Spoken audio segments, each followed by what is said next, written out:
Bonjour à tous, j'espère que vous allez bien. Une petite vidéo aujourd'hui pour vous parler de ma passion pour le maillage interne et plus précisément une vidéo pour vous parler de comment réaliser un audit de maillage interne en 2024. Je discutais il y a quelques semaines avec un directeur d'agence qui me disait: Julien, aujourd'hui le maillage interne c'est le point mort de tous les audits SEO. Je trouve qu'il a complètement raison, c'est-à-dire qu'aujourd'hui vous n'avez pas une agence SEO, vous n'avez pas un consultant en référencement naturel aussi senior, spécialisé et compétent soit-il, vous n'avez pas un outil SEO qui est capable de vous réaliser un véritable audit de maillage interne de l'ensemble de votre site. Je module évidemment mon propos. Vous avez aujourd'hui des outils, typiquement la dernière version de Your Text Guru, qui vous propose des suggestions de maillage interne qui se basent très certainement sur la proximité sémantique des URL du site avec l'article que vous venez de rédiger à l'intérieur de l'outil. Vous avez d'autres outils tels que l'outil d'Olivier Dufay qui s'appelle My Ranking Metrics, je crois, qui vous propose également un score de maillage interne qui se base, si j'ai bien compris, j'ai pas utilisé l'outil non plus, mais qui se base sur le nombre de liens entrants que reçoit une URL et la variété des encres. Et si des URL ne reçoivent pas suffisamment de liens entrants ou si les encres de liens ne sont pas suffisamment variées, alors cela dégrade le score de maillage interne. Vous avez également évidemment l'outil de Paul Grillet de Tot SEO qui vous propose une section dédiée au maillage interne via un export d'un crawl de Screaming Frog et d'un crawl des liens internes de Screaming Frog et qui vous propose à partir de là toute une série de métriques liées aux liens internes. Tout ceci est sans doute très bien. Le but de cette vidéo n'est évidemment pas de critiquer quoi que ce soit, c'est absolument pas l'état d'esprit, mais aujourd'hui un outil qui est capable de vous faire un véritable audit du maillage interne de l'ensemble de votre site, un audit qui se base sur la proximité sémantique de l'ensemble des URL de votre site, un outil qui est capable de vous dire voilà le maillage interne existant et voilà quel devrait être le maillage interne idéal basé sur la proximité sémantique de l'ensemble des URL de votre site. C'est un outil qui, me semble-t-il, n'existe pas, en tout cas pas à ma connaissance. Or, il se trouve qu'aujourd'hui, c'est un outil qu'il est possible de réaliser, grâce à quelque chose qui est absolument incroyable. C'est mon autre grande passion en plus du maillage interne, c'est le Word Embeddings. Le Word Embeddings, je pense véritablement que tous les consultants SEO devraient se pencher très sérieusement sur le concept du Word Embeddings. Pour vous l'expliquer très simplement, c'est le fait de convertir des contenus textuels en des vecteurs numériques qui vont être facilement compréhensibles et interprétables par des robots et par des machines d'intelligence artificielle et qui vont, ces vecteurs numériques vont conserver en fait la signification des mots, des textes, et on va ensuite les plonger dans un espace multidimensionnel, et l'emplacement des embeddings à l'intérieur de l'espace multidimensionnel va permettre de visualiser la relation sémantique des embeddings entre eux. C'est-à-dire que si vous avez deux contenus textuels aujourd'hui qui sont transformés en des embeddings et qui sont plongés dans un espace multidimensionnel les uns à côté des autres, alors cela signifie qu'ils ont un sens proche, qu'ils traitent exactement de la même thématique. À l'inverse, si vous avez des embeddings qui sont très éloignés les uns des autres à l'intérieur de cet espace multidimensionnel, alors cela signifie qu'ils ne traitent absolument pas du même sujet. La très bonne nouvelle, c'est qu'aujourd'hui les Word Embeddings sont ultra faciles d'accès, notamment grâce à l'une des dernières mises à jour de cet outil fabuleux qui est Screaming Frog, le crawler Screaming Frog, qui propose dans l'une de ces dernières mises à jour des scripts JS intégrés. À l'intérieur même de ces scripts JS intégrés, vous avez un script par défaut qui vous propose d'embedder l'ensemble des contenus de votre site internet. Ce script-là, on peut en plus de ça le customiser à l'envie. Moi, c'est ce que j'ai fait parce que j'ai voulu nettoyer un petit peu mes contenus avant de les embedder pour ne conserver vraiment que la sève de mes contenus. Et grâce à ces embeddings, vous allez pouvoir vérifier le maillage interne de votre site, lui donner un score, lui dire quels sont les liens qui ne sont pas pertinents en fonction de la proximité sémantique de la page de départ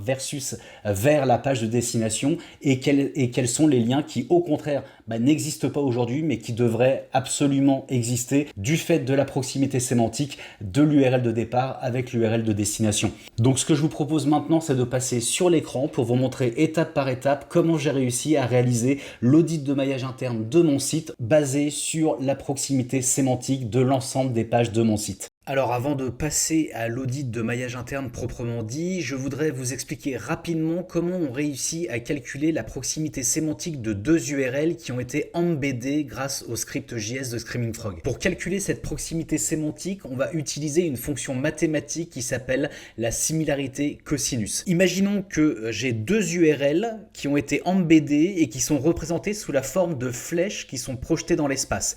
La longueur et la direction que prend mes flèches représentent ici les caractéristiques de mes URL. La similarité cosinus va se concentrer sur l'angle qui sépare mes deux flèches. Plus cet angle est fermé, plus cela signifie que mes URL sont proches sémantiquement. À l'inverse, plus l'angle est ouvert, plus cela veut dire que mes URL sont considérées comme éloignées d'un point de vue sémantique. Le cosinus va transformer cet angle en un score qui va varier de -1 à 1, -1 signifiant que mes deux flèches prennent des directions rigoureusement opposées, tandis qu'un score de 1 signifie que mes deux flèches sont juxtaposées l'une sur l'autre, c'est-à-dire totalement identiques. Dans le contexte de la proximité sémantique de mes deux URL, plus le score va se rapprocher de 1, plus cela veut dire que mes deux URL sont proches sémantiquement, c'est-à-dire abordent la même thématique. À l'inverse, plus le score va se rapprocher de 0, plus cela signifie que mes deux URL sont éloignées sémantiquement, c'est-à-dire qu'elles ne traitent pas du tout du même sujet. À partir de là, à partir du moment où on a récupéré un fichier Excel issu d'un crawl de Screaming Frog contenant la liste de l'ensemble des URL de notre site, plus la liste de l'ensemble des embeddings des contenus textuels de nos pages web, on peut très facilement demander à une IA générative de type Claude AI de nous développer une petite application capable de nous calculer la proximité sémantique de nos URL les unes par rapport aux autres en lui demandant d'effectuer ce calcul grâce à la fonction de similarité cosinus.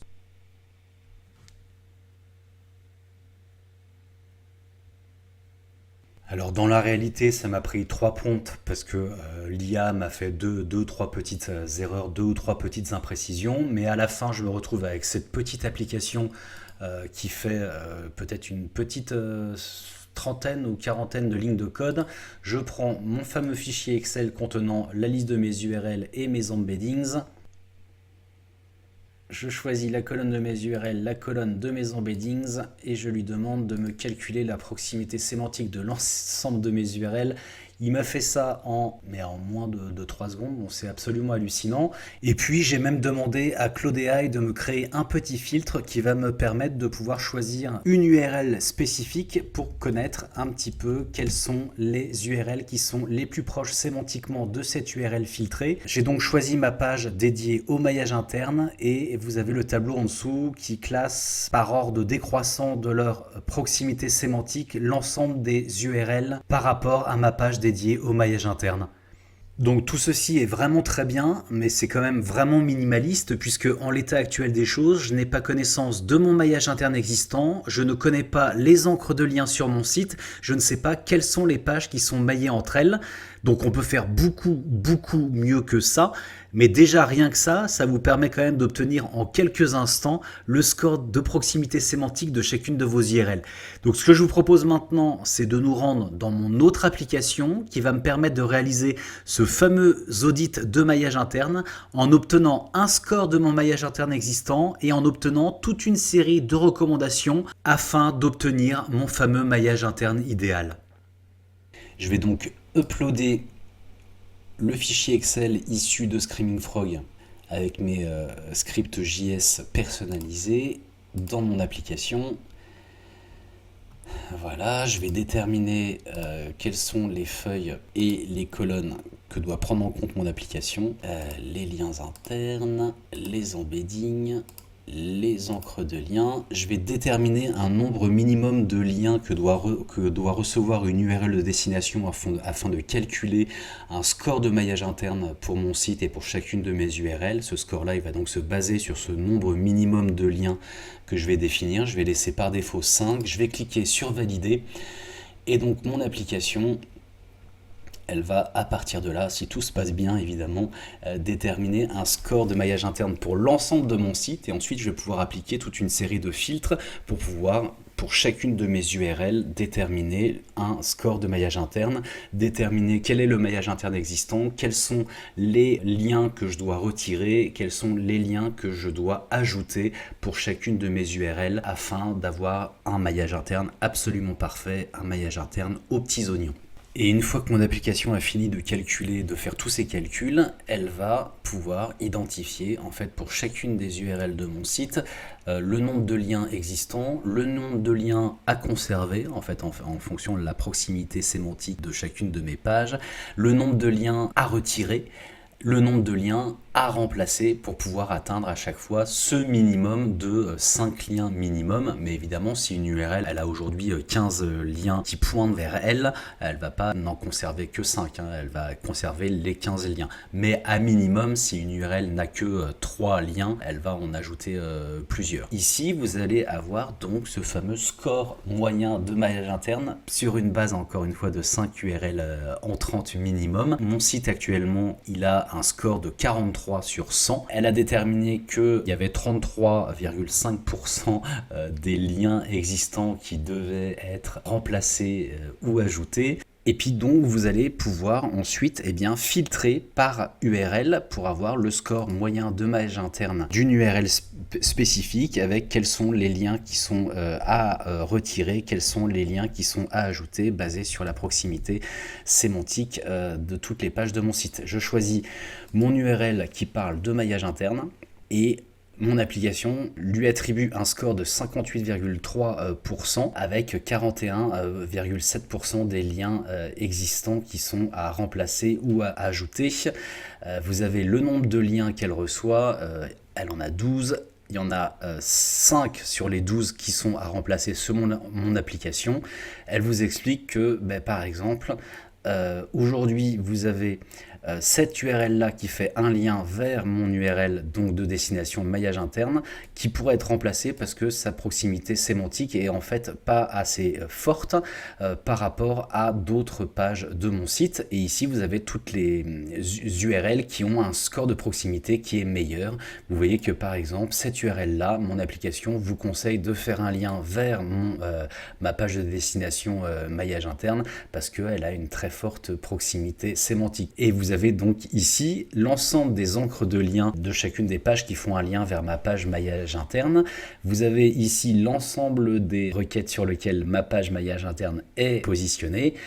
Et vous avez donc les encres qui sont recommandées, qui sont basées sur les positions de ma page maillage interne et qui sont donc des encres sur lesquelles je n'ai pas encore fait d'encre de lien dans le maillage interne existant. Et vous voyez ici ce tableau-là, en fait, il vous explique que parmi les encres existantes vers ma page maillage interne, vous en avez 4 qui génèrent effectivement des positions sur ma page. Et vous avez ici, parce que évidemment ce sont les premières recommandations de mon application qui se basent sur les pages qui sont les plus proches sémantiquement, mais vous pourriez vouloir en ajouter encore plus.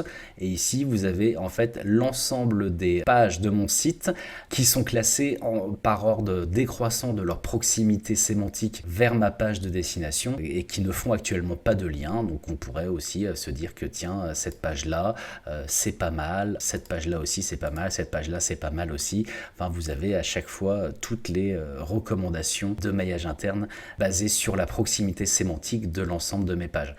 Mon application, elle détermine aussi quelles sont les requêtes sur lesquelles plus d'une seule page est positionnée.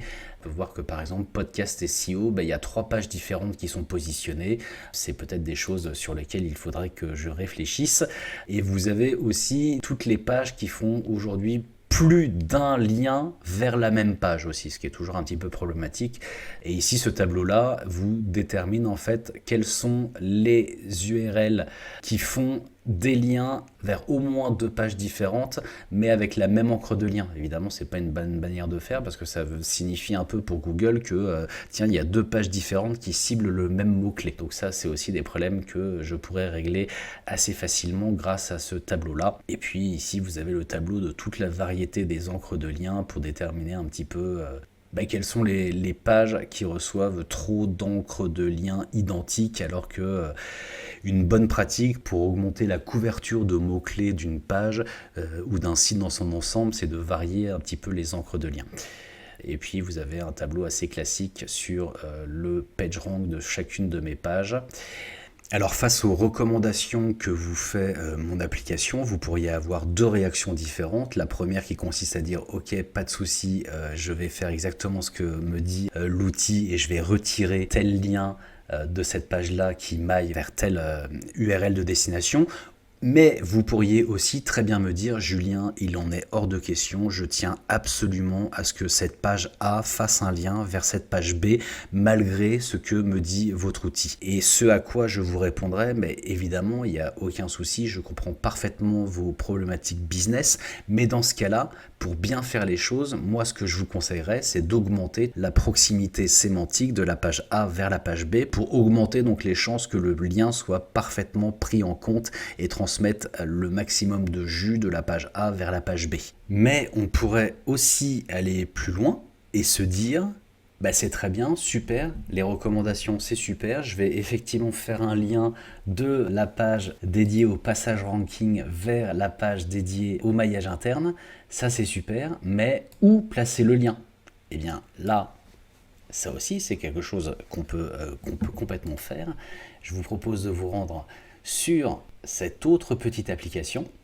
Je vais donc rentrer ici ma page dédiée au passage ranking, vers ma page dédiée au maillage interne et je vais calculer le score de proximité sémantique des deux pages en calculant en fait le score de proximité de chacun des paragraphes de chacune des deux pages pour déterminer où exactement mettre le lien. Je clique sur comparer.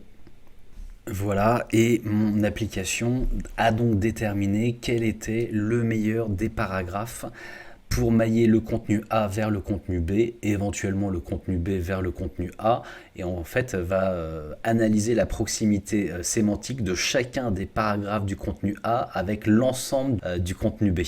Donc elle m'a déterminé que ce paragraphe, dans l'idéal, mon application me dit que c'est ce paragraphe-là sur lequel ça serait vraiment bien de rajouter quelque chose lié au maillage interne.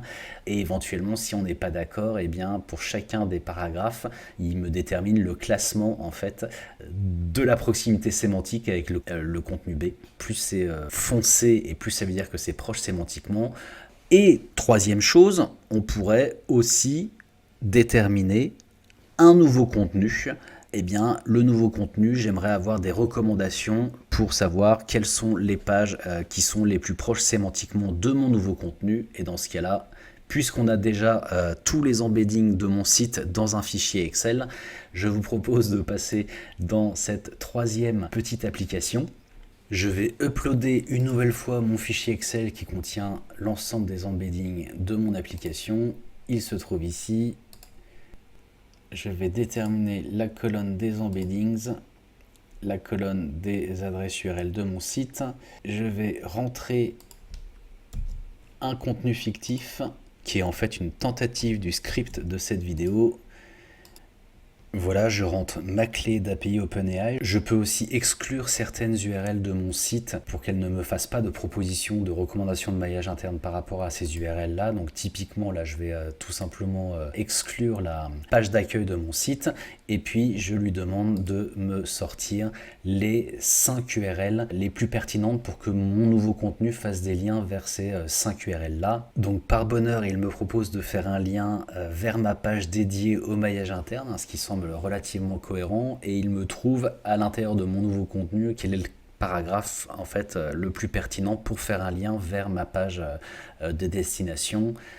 Première recommandation, deuxième recommandation, troisième recommandation, quatrième recommandation et puis cinquième recommandation. Donc avec l'ensemble de tous ces outils-là, on peut commencer vraiment à faire un véritable, à la fois un audit effectivement du maillage interne existant, mais également des recommandations extrêmement fines, extrêmement précises, extrêmement pertinentes pour avoir véritablement un maillage interne aux petits oignons pour son site. Et évidemment, pour que tout ceci soit accessible au plus grand monde, éventuellement à des clients qui seraient vraiment intéressés par ce type de prestation, je suis en train de construire un petit dashboard sous Looker Studio de maillage interne.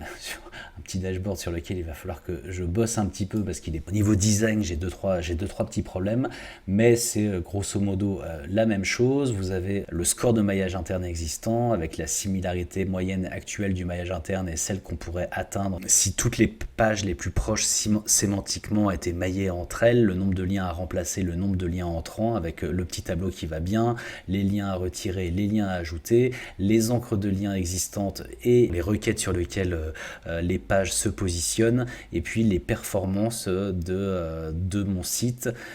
Et puis évidemment, on peut activer le filtre. Ici, vous avez en fait, c'est le nombre de liens entrants que reçoit chacune des URL. Donc par exemple, ma page dédiée au Learning to Rank, score pas si mal. Et vous avez ici les requêtes sur lesquelles elles sont classées, les encres de liens actuelles. C'est-à-dire que j'ai aujourd'hui beaucoup trop de pages qui font exactement la même encre de lien. Je pourrais varier un petit peu tout ça et choisir par rapport aux requêtes sur lesquelles cette page-là est positionnée. Et puis vous avez la performance ici de la page de destination dédiée au Learning to Rank. C'est pas encore parfait, hein. Je suis en train de travailler dessus évidemment. Mais un tel dashboard vous permettrait de travailler de manière très fine et très granulaire sur le maillage interne de votre site de manière à ce qu'il soit le plus cohérent, le plus pertinent possible. Bon, j'avoue, hein, personnellement, je fais du SEO avec migraine, mais dans le respect le plus total. Du SEO avec migraine, et en plus de ça, je vous ai épargné tous les détails qui sont liés au choix du modèle d'embedding. Parce que quand on commence à plonger dans le fabuleux monde du Word Embeddings, on se rend compte rapidement que suivant le modèle qu'on utilise, on n'obtient pas du tout les mêmes résultats quand on cherche à comparer ensuite la proximité sémantique des URL les unes avec les autres. Ce qui signifie que les modèles d'embeddings, suivant les paramètres qu'ils utilisent, en fonction de l'entraînement dont ils font l'objet, ne capturent pas du tout la sémantique des contenus textuels, ni la relation entre les mots de la même manière. Donc toute la difficulté consiste à réaliser un benchmark pour identifier le bon modèle d'embedding pour le contexte dans lequel on souhaite l'utiliser. Il se trouve que pour moi, pour mes contenus qui sont en français, qui parlent de SEO et d'intelligence artificielle, j'ai identifié que c'était le modèle Embed 3 Small de OpenAI qui semblait le mieux comprendre le contenu de mes pages web. Mais pour un contexte complètement différent, dans une autre langue, pour des contenus qui parlent d'une autre thématique, il se peut très bien que ce soit un autre modèle d'embedding qui soit bien meilleur. Quoi qu'il en soit, si le sujet des embeddings peut sembler difficile au premier abord, il me semble aujourd'hui totalement incontournable pour tous ceux qui s'intéressent au SEO.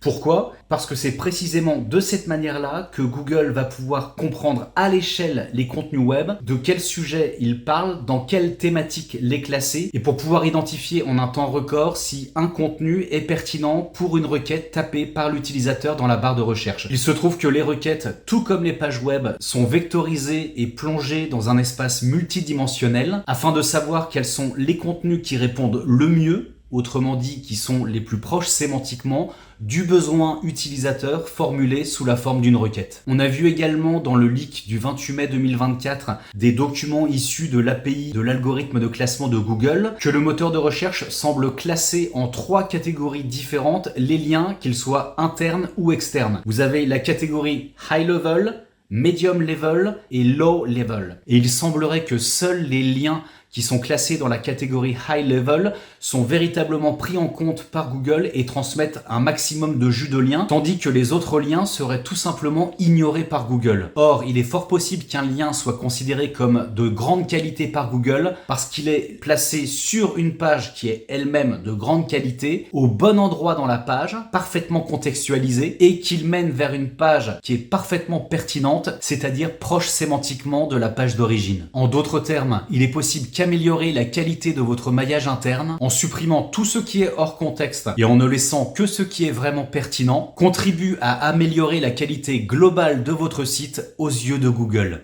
J'espère que cette vidéo vous a plu, n'hésitez pas à commenter, à liker et à vous abonner. Et en attendant une prochaine vidéo, je vous fais un énorme bisou, à très bientôt, ciao!